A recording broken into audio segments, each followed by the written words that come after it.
now more than ever, we really need to humanize the whole immigration dilemma.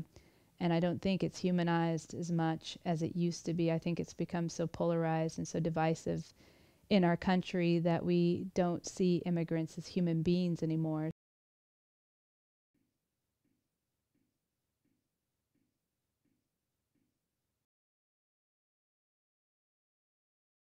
While I was in Reynosa, a woman called from Florida, just incredibly freaked out because she had paid a smuggler to bring her 3-year-old across, and she hadn't heard from the smuggler in more than a week. So I can't imagine having a 3-year-old just being out there floating around somewhere with some smuggler.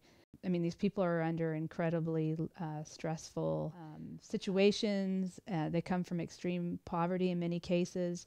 And when you're that desperate, I think you make a lot of really poor choices because there really aren't that many choices to make the way they look at it.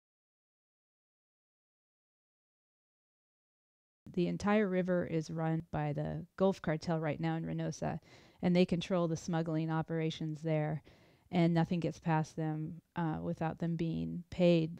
So, and also children are being taken by the cartels and used as drug smugglers or walking other immigrants across because charges aren't filed against them, they're just returned to the social services in Mexico. I mean, even adults are afraid to speak on the record. So it was even more difficult to get children to speak about these issues, to even say whether they were scared or not. But it was an incredibly sort of delicate situation, and probably one of the hardest stories I think I've ever reported.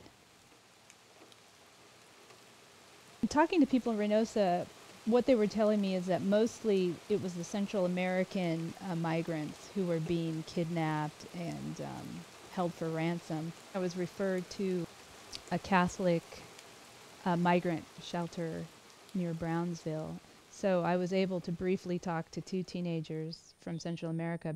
Everybody was extremely fearful. One woman had been shot while she was being held in a cartel house on the U.S. side, not far from where the shelter was. So there was a lot of fear and a lot of paranoia. So it's becoming a lot more difficult to, I guess, to gain people's trust and to get them to open up about their experiences.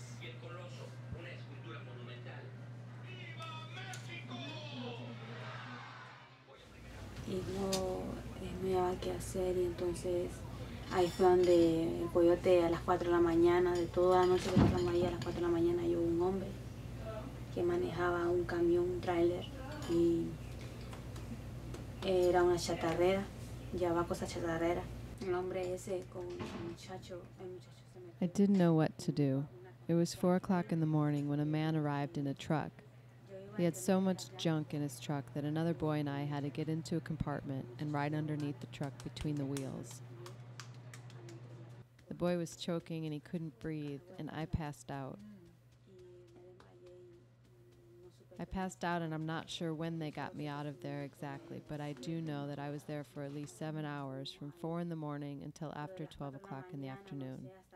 I was close to dying, and I was just praying to God not to let me die like that.